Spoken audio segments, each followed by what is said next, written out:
এতগুলো টাকা নিয়ে যাচ্ছি আরও একটা স্বপ্ন পূরণ করতে। কালকের ভিডিওতে তোমাদের বলেইছিলাম যে টাকাগুলো তোলা হয়েছে দুটো কাজের জন্য।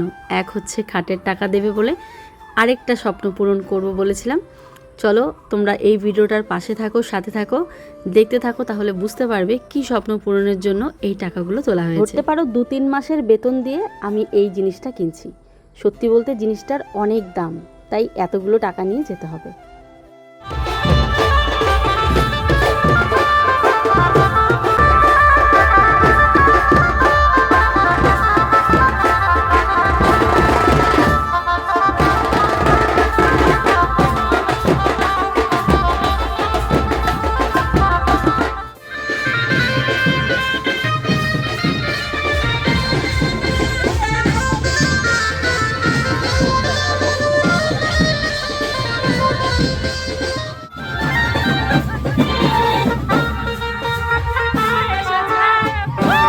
কালকে বিজয় মিছিলের এই ভিডিওটা আমি শেয়ার করিনি, আর ভাবলাম চলো নেক্সট দিনের ভিডিওতে শেয়ার করব।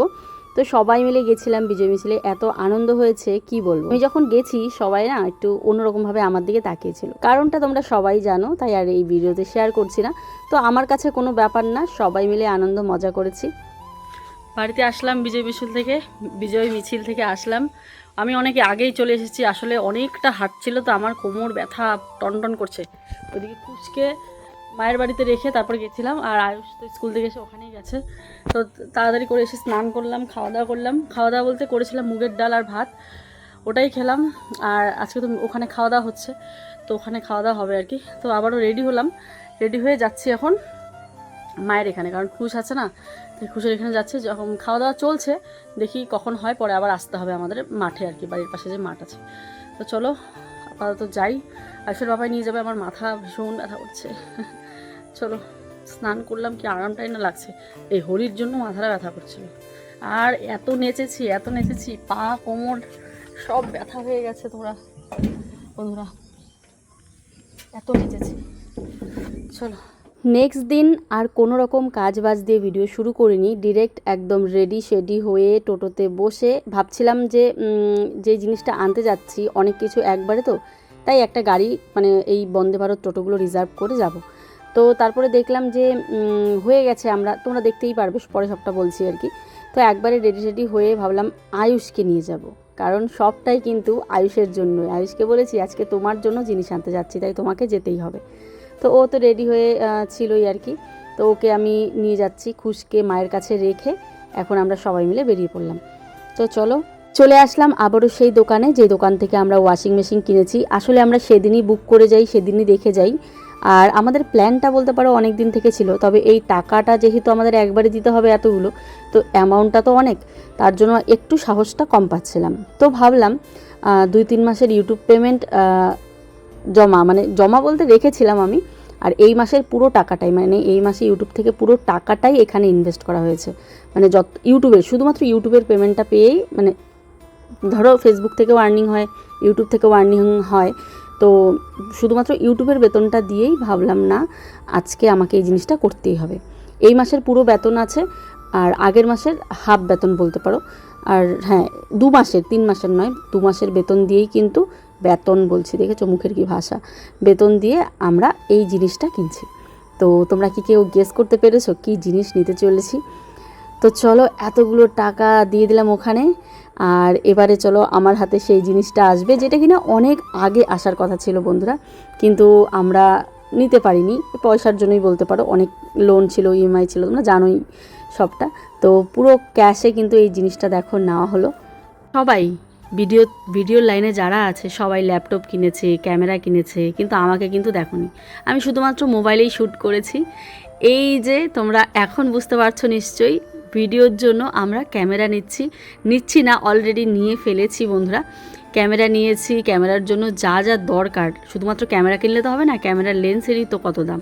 ক্যামেরার লেন্স রয়েছে, তারপরে গিম্বল রয়েছে, কম্পিউটার সেটআপ রয়েছে, সমস্ত কিছু মিলে আমাদের যা খরচা হয়েছে, তো তোমাদেরকে পরের ভিডিওতে সবটাই বলবো। এখানে দেখো সমস্তটা বুঝিয়ে দিচ্ছে। ক্যামেরার তো আমরা কিছুই জানি না, কিছুই বুঝি না। তো দাদাটা খুব হেল্পফুল ওই দোকানের। তো দাদাটা সব কিছু আমাদের বুঝিয়ে দিচ্ছে। আর ওই দাদাটা আরেকটা দাদাকে নিয়ে এসেছে ক্যামেরার দেখানোর জন্য। প্রথমে যত পর্যন্ত আমরা ক্যামেরাটা নিচ্ছি তত পর্যন্ত আমাদের খুলে দেখাতে পারতো না। তো তার আগে আমরা ডেমো দেখতে চাইছিলাম বলে আরেকজনের ক্যামেরা নিয়ে আমাদের দেখাচ্ছিল। কিন্তু এটা আমার ক্যামেরা, ততক্ষণে আমার টাকা দিয়ে ক্যামেরাটা নেওয়া হয়ে গেছে। আর এই যে সেই দেখো গিম্বল ছাড়া তো অসম্ভব। তো দাদা সেট করে দিচ্ছে গিম্বলটা, আর গিম্বলটাও ভীষণ দামি। তো যাই হোক, তোমাদের ভালোবাসা আশীর্বাদে এত দিনের এপি ব্লগস চ্যানেলে কোনো রকম ক্যামেরায় ভিডিও শ্যুট হয়নি, যদিও বা এটা এপি ব্লগসের জন্য নয়, এটা এপি শেয়ারলের। তো এখানে দেখো মেমোরি কার্ড নেওয়া হলো বলে ওর বাবা আরও টাকা বার করে দিল, আরও কিছু টাকা লেগেছে আর কি, ভালোই টাকা লেগেছে। তো এখন থেকে এপি শেয়ারলের শ্যুট হবে শুধুমাত্র এই ক্যামেরাতে। তো এই যে নিয়ে নিলাম ক্যামেরা, তারপর হচ্ছে গিম্বল। এত টাকা পড়ে গেছে একদম ক্যাশ পুরো, অনেকগুলো টাকা। তারপরে মেমোরি, এই 3টা জিনিস নেওয়া হয়েছে। এখনও কম্পিউটারের সেট আপটা হয়নি, সেটা আবার বাকি আছে, না হলে তো এটা বেকার। তো চলো ওটাও হবে আস্তে আস্তে।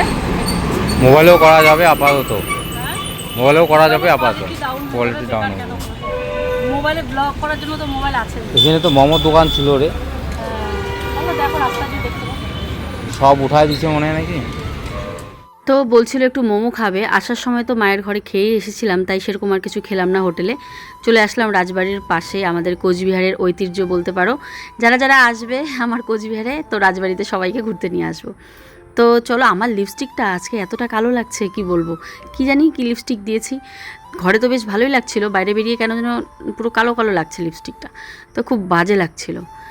যাই হোক, মোমো টোমো খেয়ে বাড়িতে সবার জন্য নিয়ে এসেছি মিষ্টি। দেখো ক্যামেরা নিয়ে এসেছি, মিষ্টি নিয়ে আসবো না বলো? তো তাই সবাইকে আজকে মিষ্টি মুখ করাবো। এখানে বাড়িতে সবাইকে দিয়ে বৌদিদের ঘরে চলে গেছিলাম, মানে ক্যামেরা কেনার খুশিতে সবাইকে মিষ্টি খাওয়াচ্ছি। পিসিআরএলের শ্যুটের জন্য আমরা ক্যামেরা নিয়েছি, আর এটা অনেক দিন আগেই করা উচিত ছিল। তারপরেও এখন দেখা যাক, কন্টিনিউ তো ভিডিও দিতে পারছি না, এটাই হচ্ছে খারাপ। তো কাজের লোক খুব শীঘ্রই আমাদের একটা মানে রাখতেই হবে, খোঁজা তো চলছে, মানে খুঁজছি, কিন্তু একটা ব্যাপার আছে না, আমাদের গ্রামে তো সেরকম একটা পাওয়াই যায় না। এই যে সেই ক্যামেরা, কি বলবো, মানে কিরকম যে লাগছে কিচ্ছু তো, মানে ক্যামেরার সিটাও জানি না, সত্যি কথা বলতে এটা মানে কোনো নলেজই নাই, জিরো নলেজে এটাকে নেওয়া হলো। তো যেমন দেখো গাড়ি চালানো মানুষ শিখে প্রথম, এই যে আওয়াজ আসছে, তো মানুষ যখন গাড়ি চালানো শেখে তখনও কিন্তু পুরোটা শেখে না, হয় কেউ চালিয়ে শেখে, কেউ ক্যামেরা চালানো শিখে তবেই কেনে, কিন্তু আমাদের একদম জিরো নলেজে নিলাম। তো সবটাই কিন্তু আয়ুষের পাপার জন্য, ও মানে আমি তো পারবোই না চালাতে, সবটাই ও চালাবে, ও মানে কীভাবে কী করতে হয় ওই শিখবে। আমাদের ক্যামেরার সাথে সাথে কি বলে এটাকে, গিম্বলটাও নেওয়া হয়েছে, যেটার দাম শুনলে আহা এত দাম, বাপরে একটা গিম্বলের দাম। যাই হোক, ভালো দেখেই নিয়েছি, যাতে ভবিষ্যতে যদি এটা বাদ দিয়ে আরও অন্য কোনো ক্যামেরা নেওয়া হয়, মানে দেখো ক্যামেরার যেমন মোবাইল চেঞ্জ করি, ক্যামেরাও হয়তো করতে লাগতে পারে 1 বছর 1.5 বছর চালানোর পর, তখন যদি আরও ভালো নেই এর থেকে ক্যামেরা, তো ওই গিম্বলটাই আমাদের হয়ে যাবে। তো ওই ভেবেই কিন্তু আমরা ওই গিম্বলটা নিয়েছি। আর এটাতে এখন বর্তমানে ব্যাটারি নেই, ব্যাটারি চার্জ করতে হবে, ব্যাটারির দামও অনেক। যারা ক্যামেরা নিয়েছো তারা জানো, যারা ব্যাটারিটা ফ্রি, ব্যাটারি ফ্রি, মেমোরিটা কিনতে হয়। ব্যাটারি ফ্রি, মেমোরির দামও অনেক। একটা মেমোরির দাম নিল 14,000 টাকা। হ্যালো ভালো।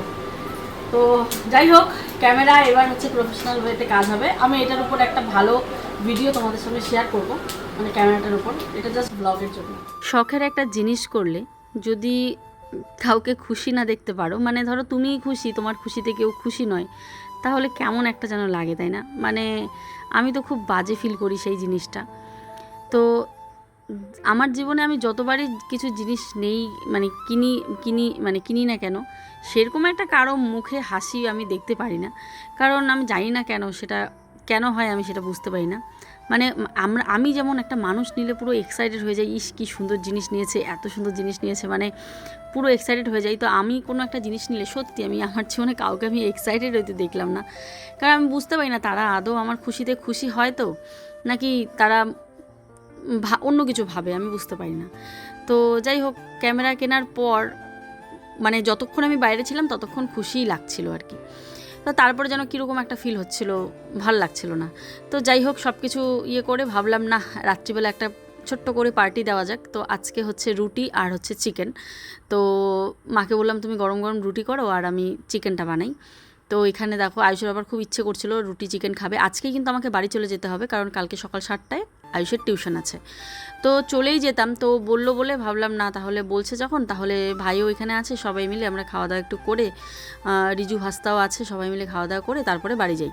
আর যেহেতু গাড়ি আছে অসুবিধা নেই, গাড়িটা আবার এখানে রেখে গেছিলো। গাড়িটা কেন কোচবিহার নিতে পারে না বলো তো, আমাদের একটু কাগজের একটু ঠিক করতে হবে, ওইটাও খুব তাড়াতাড়ি ঠিক হয়ে যাবে, একটু সমস্যা রয়েছে। তো ও বললো কেন, রিস্ক নেই, ওই কাগজটা ঠিক করে নিয়ে তারপরে এখন রোডে গাড়িটা চালাবো। তো সেই জন্য গাড়িটা নিয়ে আর কি কোচবিহার অবধি যাওয়া হয়নি। তো এখানে দেখো আমি আলুটা ভেজে নিলাম, আর দুপুরে আলু ভাজা করেছিল, তো সেটাই ওই যে একটুখানি নামিয়ে নিলাম ওই থালাটার মধ্যে আর কি। আর দেখো রান্নাঘরটাই এরকম খোলামেলা রান্নাঘর খুবই ভালো লাগে, এরকম বড় বড় জানলা থাকবে রান্নাঘরে, বেশ ভালোই লাগে দেখতে। আর তখন যেটা বলছিলাম, ব্লগের জন্য বলো মানুষ কিন্তু ছোট ছোট অনেক রকম ক্যামেরা ইউজ করে, ল্যাপটপ ইউজ করে, সবার ফুল সেট আপ রয়েছে বেশিরভাগ মানুষেরই। হ্যাঁ, যারা ভিডিও বানায়, ব্লগ বলে না, যারা ভিডিও বানায় দেখবে বাড়িতে পুরো সেট আপ আছে, কিন্তু আমার কিন্তু কোনো সেট আপ নেই, বা আমি সেট আপ কখনো করার কথা ভাবিও নি। কিন্তু এখন আমার মনে হয় যে না, নিজেকে যদি প্রফেশনাল মানে নিজের কাজটাকে যদি অ্যাজ এ প্রফেশনাল আমি ভাবে না করি, তাহলে কিন্তু কাজটা নর্মালভাবেই সবাই নেবে।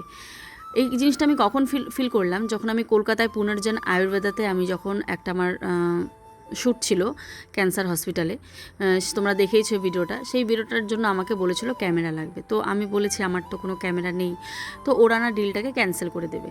তো ওরা আমাকে আগে বলেনি, আগে যদি বলতো তাহলে আমি এখান থেকেই যেতাম না, মানে কোচবিহার থেকে কলকাতা আমি যেতাম না। ওরা আমাকে আগে বলেনি, আমাকে বলেছে কীভাবে কী ফোনে ইউজ করো। তো আমি বলেছি যে আমি আইফোন ইউজ করি, মানে আইফোনেই ভিডিও করি আমি। তো ওনারা যখন জানলো যে আমি আইফোনে, তারপরেও আমাকে কিছু বলেনি। কিন্তু ওখানে যখন গেলাম, ওখানে যখন মেন লোকটা ছিল, তো উনি যখন আমার হাতে ফোন, মানে আমি যখন রেডি হয়েছি ভিডিওর জন্য, যখন হাতে দেখেছে আমার আইফোন, তখন কিন্তু খুব মানে কেমন একটা আমার সাথে বিহেভ করেছিল আর কি। তো জিনিসটা আমার এত খারাপ লেগেছে, তো ভাবলাম, বলছে যে ক্যামেরা না হলে ক্যান্সেল করতে হবে। তাই আমি বলি আচ্ছা, আপনারা এত দূর আমাকে নিয়ে এসেছেন, আমি একটা ছোট্ট বাচ্চা নিয়ে এসেছি, এখন আপনারা বলছেন শ্যুট ক্যান্সেল করতে হবে? আপনারা যে টাকাটা দিচ্ছেন আমি বাড়িতে বসেই সেই টাকাটা পাই, মানে ব্র্যান্ড শ্যুটগুলোতে। কিন্তু যেহেতু ক্যান্সার হসপিটালটা তো ভালো মানের চিকিৎসা হচ্ছে, তো সেখানে টাকার প্রশ্ন আসছে না। তো আমি কিন্তু খুব কম টাকাতে সেটাকে প্রমোট করেছি। কেন বলো তো? যাতে করে মানুষের একটু হেল্প হয়। মানে ওরা যা দিচ্ছিলো আমি সেটাতেই আমি সবার কাছে পৌঁছে দিয়েছি ওই হসপিটালের ব্যাপারটা। ওখানেও ক্যান্সারের ট্রিটমেন্ট হয়। হ্যাঁ, তোমরা তো দেখেছো ওটা, যে মেডিসিনের মাধ্যমে, কেমোথেরাপি হয় না ওখানে, যার জন্য আমার ভালো লেগেছিলো। তো আমি টাকার দিকে দেখিনি, আমি শুধু দেখেছি যাতে মানুষের ভালো হয়। তো আমি সেটাই বলছিলাম যে আপনারা মানে যার জন্য আসলাম, আমি যদি সেটাই করতে না পারি, আমি তো বাড়িতে বসেই আপনারা যেটা আমাকে দিচ্ছেন আমি বাড়িতে বসেই পাই। তো আমি বেকার আসলাম আমার বাচ্চাকে নিয়ে এত কষ্ট করে। তখন যখন এই কথাটা বললাম, তখন ওনারা বলল যে ঠিক আছে চলো তাহলে আমাদের ক্যামেরা দিয়ে করো, নেক্সট টাইম যদি শ্যুট করেন তাহলে ক্যামেরা নিয়ে আসবেন। তাহলে নেক্সট টাইম চেষ্টা করব, যখন ক্যামেরা হবে আমি চেষ্টা করব আসার। তো ওই কথাটা ভেবেছি। আর আরেকবার হয়েছিলাম সুরাটে গিয়ে, সর্বপ্রথম যখন সুরাট গেছিলাম তখন বলেছিল ক্যামেরা ইউজ করেন না। তো তখন আমরা বলি যে না, আমরা মোবাইলেই ভিডিও। ক্যামেরাটা নেওয়া হচ্ছে বাইরেরই, এত ব্র্যান্ড শ্যুট থাকে, তখন তারা ক্যামেরাটাই চায়। তো ক্যামেরাটা নিলাম। আর এপি শারলের এত সুন্দর ভিডিওগুলো যদি আমরা ক্যামেরাতে ক্যাপচার না করি তাহলে কিন্তু ভালো লাগবে না, তাই ক্যামেরাটা নিয়েই নিলাম ফাইনালি। এটা তো আমাদের কাজের জন্য, তাই না? যা আমাদের রুজি রোজগার, এই তো আমাদের খাওয়া দাওয়া ভাত যাই বলো না কেন, যেটাই জোটাই সেটাকে তো ভালোভাবে কাজ করতে হবে। ভালোভাবে কাজ করলে তবেই না আমরা ভালো ফলাফল পাবো। এদিকে দেখো গরম গরম রুটি মাংস হয়ে গেল, রিজু ভাস্তাকে দিয়ে দিলাম। এদিকে ভাই বসে পড়েছে, আর খুশ এই যে হামাগুড়ি কাটছে। তো চলো, এখানে খুশ বেশ হ্যাপিই থাকে আর কি, তো পুরো ঘরে খেলাধুলো করে। তো চলো আমরা খাওয়া দাওয়া করে রাতে কিন্তু চলে যাব। আর আয়ুষ গেছে টিউশন পড়তে, এই মাত্র আসলো, খেয়ে দিয়ে আবার ওকে নিয়ে বাড়ি চলে যাব আর কি।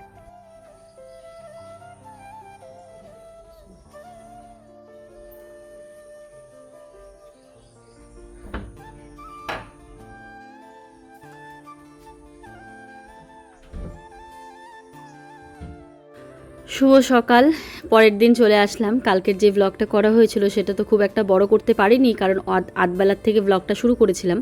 তো দেখো, বিজয় মিছিলে যাওয়ার আগের দিনের এই বাসন ছিল, আসলে সমস্ত কাজই হয়ে গেছিলো, ভাত ডাল নামিয়ে রেখেই বিজয় মিছিলের জন্য সবাই রেডি হয়ে পড়েছিল, তাই আমি আর বাসন কটা ধুতে পারিনি। তো বিজয় মিছিল থেকে তো সোজা বাড়িতে চলে গেছিলাম, মানে স্নান টান করে এসে। তো এই বাসনের কথা আমার মাথায় ছিল না যে বেসিনে এত এত বাসন জমেছে, মানে সিঙ্কে। তো সেই বাসনগুলোকে গন্ধ বেরিয়ে গেছে, মানে কেমন একটা গরম না। তো রান্নাঘরে ঢুকেই আমার এত বাজে গন্ধ করছিল, তাড়াতাড়ি করে আমি বলি না, অন্য কোনো কাজ করব না, আগে রান্নাঘরের কাজটাই সারবো। তো এখানে দেখো সমস্ত কিছু ধুয়ে মেজে বাসনগুলোকে আমি পরিষ্কার করে নিচ্ছি। আর বললামই তো, কাল রাতেই কিন্তু চলে এসেছি। ঘুম থেকে উঠেই দেখি আয়ুষের টিচার চলে এসেছে, তাই আয়ুষকে তাড়াহুড়ো করে রেডি করিয়ে ওকে বসিয়ে দিলাম। ও বলছে মা তাড়াতাড়ি আমাকে চা বানিয়ে দাও। তাই আমি বলি বাবা চাটা তো বানাবো, তার আগে আমি রান্নাঘরটা আগে পরিষ্কার করে নিই, দেখ কী অবস্থা হয়ে আছে। তো রান্নাঘরটাই আমি একদম পরিষ্কার করছি। আসলে ভাত ডালগুলো কী বলো তো, এত গরম পড়ে, বৃষ্টি পড়লেও গরম, মানে দুপুরের রান্না রাতে নষ্ট হয়ে যাচ্ছে, মানে এমন একটা গরম পড়েছে। তো তাহলে ভাবো মানে একদিন আর কালকের দিনটার ছিল আর কি রান্নাগুলো, ভাত ডাল সব গন্ধ হয়ে গেছে। তো সমস্ত ভালো করে পরিষ্কার করে নিয়ে এই যে এবারে ঝুড়িটাকে ধুয়ে আমি বাসনগুলোকে এবারে গুছিয়ে রাখছি। তারপরে আয়ুষকে আমি চা বানিয়ে দিব, টিচারকে চা বানিয়ে দিব। তারপরে উঠোন বাড়িঘর ঘর দুয়ার যা আছে সব কিছু আর কি ঝাড় দেবো। ওইদিকে খুশ বাবা জীবন একবার কিন্তু উঠে পড়েছিল, আয়ুষের বাবা আবার পিঠের মধ্যে থাপা দিয়ে ঘুম পাড়ালো। ও উঠে বাথরুম টাথরুম গেল, গিয়ে এই যে ক্যামেরা নিয়ে বসেছে, মানে ঘুম থেকে উঠেই দেখেও ক্যামেরার কী করছে। তো এই যে একটুখানি আবার একটু ফ্রেশ হবে আর কি, তার আগেও ক্যামেরা নিয়ে দেখছে, মানে বোঝো না, নতুন জিনিস, এক্সাইটমেন্টটা একটু অন্যরকম। আমার কিন্তু ক্যামেরাটার অত ইচ্ছে করছে না, কারণ ক্যামেরাতে তো আমি কাজ করব না, করবে তো ও। আমার তো শুধু কন্টেন্ট ক্রিয়েট করা আর ভাবনা চিন্তা, যা ভিডিও করা এগুলো তো ওই করবে। তার জন্য ওই বেশি মাথা ঘামাচ্ছে, আমি আর ওই দিকটা মাথা ঘামাচ্ছি না, কারণ আমার মাথায় প্রচুর চাপ। তো সেজন্য আমি আর ওই দিকে যাচ্ছিই না। আর আমি যদি একবার ওই দিকে মাথা ঘামাই তাহলে ও একটু ঢিলা দিয়ে দেবে। তো সেই জন্য আমি আর ওই দিকে যাবোই না, যা করার সব ও করবে, আমি জানি না বলে, পারি না বলে আমি চুপচাপ থাকবো আর কি। এই প্ল্যান করেই আছি। তো যাই হোক, মানে দুজনে মিলে একটা জিনিস দেখবে তাড়াতাড়ি হয় কিন্তু, তাই না?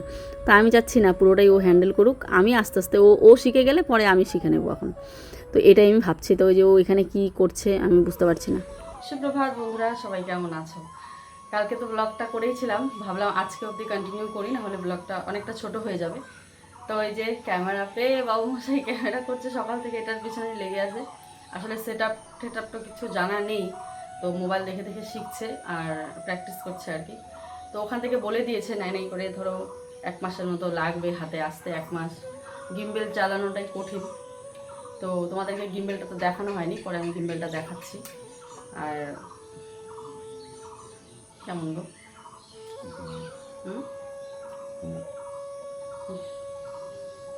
দূরের জিনিস কেমন গো?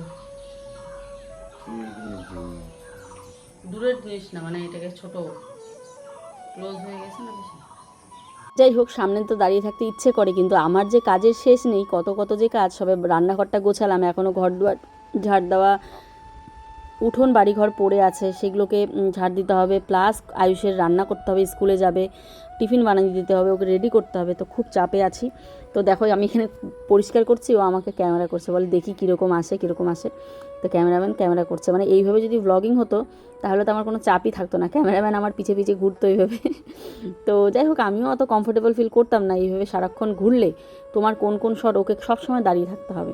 তো ব্লগ শ্যুটের জন্য নিজে করো, ঠিক আছে, মাঝে মাঝে কিছু শর্ট ব্লগের তুলে দিক, সেটা ঠিক আছে। বাট যেগুলো প্রফেশনাল ওয়েতে শ্যুট হয়, যেমন আমাদের সেকেন্ড চ্যানেলের নাটকগুলো, সেগুলো তো একদম প্রফেশনালভাবে শ্যুট হয়। তো সেটাতে ও করে দিক, সেটা আলাদা ব্যাপার। কিন্তু ব্লগ শ্যুটে সবসময় পাশে দাঁড়িয়ে থাকলে ভালো লাগে না।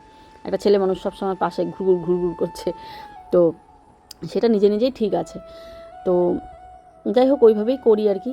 যেগুলো সিনেম্যাটিকভাবে নেওয়া হয় সেগুলোও শ্যুট করে দেয়, বাকি এই স্ট্যান্ড লাগিয়ে আমিই করে ফেলি। এগুলো আমি বলে না, যে কোনো ব্লগাররাই বেশিরভাগ একাই শ্যুট করে আর কি। তো চলো এবারে আমি উঠোন বাড়িঘর কিন্তু ঝাড় দিয়ে নিয়েছি। ওইদিকে খুশ ঘুমিয়েছে বলে আয়ুষের বাবা গাড়িটা আস্তে আস্তে বার করলো। ও যাচ্ছে একটুখানি বাজারে ওই সিমেন্ট আনতে, আমাদের আজকে প্লাস্টারের কাজ শুরু হবে। ফোন করলো মিস্ত্রি যে সিমেন্টটা নিয়ে আয়, আমরা যাচ্ছি। তাই ও বেরিয়ে গেল সিমেন্ট আনতে। আর এই দিকে দেখো ডালিয়া গাছটা এত ঝাপড়া হয়েছে, মানে ফুলও হয় না সেরকমভাবে, তাই ভাবলাম না ডালটাকে রেখে গাছগুলোকে আমি ভেঙে দিই। মানে পুরো জাবড়া হয়ে গেছে, আর সাপ ঠাপ বুঝতেই পারছো, জোক কি মানে যাতায়াতে গাছগুলো গায়ে লাগে। তো সেই জন্য আমি ডালগুলো কেটে দিলাম। আর দেখো জায়গাটা কিন্তু অনেকটা পরিষ্কার হয়ে গেল, আর অনেকগুলো ডালিয়া হয়ে গেছে। আর এখানে দেখো আমাদের কাঠগোলাপ গাছটা কিন্তু খুব সুন্দর হয়েছে। তো বাড়ির ভিতরে কাঠগোলাপ গাছ নাকি রাখলে অনেক বড় হয়। তো দেখা যাক কতটা বড় হয়, বড় তো অবশ্যই হবে। তো এই দেখো কতগুলো ডাল আমি ছিঁড়ে ফেললাম। থাক, ডালিয়া ফুল অনেক দেখেছি, আর এখন আর ভালো লাগছে না। গাছটা রেখে দিয়েছি, আবার পাতা হবে, আবার ফুল হবে, কড়ি হবে। জঙ্গলগুলো তো পরিষ্কার হলো, যে জঙ্গল হয়ে গেছে, বাড়ির ভেতরে এত গাছপালা কেউ রাখে বলো?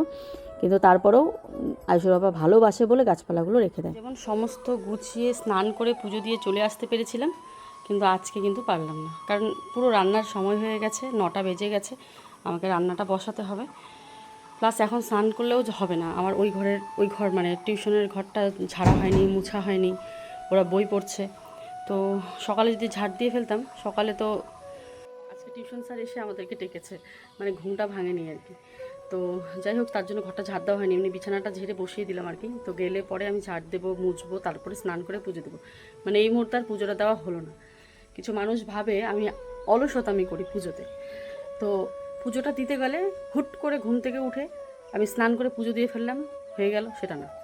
এত এত বাসি কাজ থাকে, সেগুলোকে সারতে হবে, এতগুলো ঘর ঝাড় দিয়ে মুছতে হবে, ঠিক আছে? তো এই অন্তত এইটুকু কাজ করে স্নানটা করে পুজো দিতে হয়, তাই না? তো তারপরে তো আছেই এটা সেটা, কত রকমের কত কী কাজ প্রত্যেক দিনে। তো যাই হোক, প্রেশার এই কুকারটা ধোয়া হলো না, এত এত বাসন থাকে। তারপরে আরে কালকে এক জায়গার থেকে এসেছি, বাড়িঘরের অবস্থা, পুরো রান্নাঘরের অবস্থা যাচ্ছে তাই ছিল, সেটাকে এত সুন্দর করে পরিষ্কার করলাম। তো যাই হোক, বেজে গেছে 9টারও বেশি। তো তার মানে আমাকে এখন ভাত বসাতে হবে, আর কারেন্ট না থাকলে, যে বৃষ্টি আসছে, কারেন্ট না থাকলে হয়ে গেল। তো ভাত টিফিন এসব বানিয়ে দিই। তো চলো পুজোটা পরেই দিই, তাহলে আগে এই কাজগুলো সারি। হলো লাভ, বারান্দা ঠান্ডা মুছে পয় পরিষ্কার করে। বৃষ্টির দিনগুলো এত যাচ্ছে তাই, মানে বাজে লাগে, মানে কি বলবো। এটার ভয় পাচ্ছিলাম, কারেন্ট চলে গেছে, আর ইনভার্টারে তো আর রান্না করা যাবে না, ইনভার্টারে রান্না করলে হয়ে গেছে।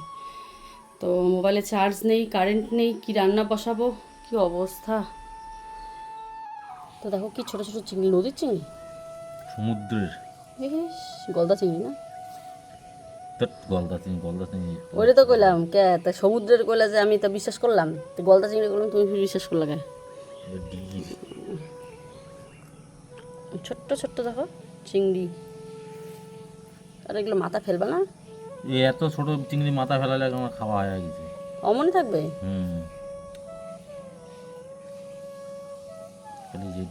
ঠিক এখান থেকেই আবার পরের দিনের ব্লগটা শুরু করব, তোমরা দেখতে থাকো। আজকের জন্য এখানেই টাটা, সবাই ভালো থেকো, সুস্থ থেকো।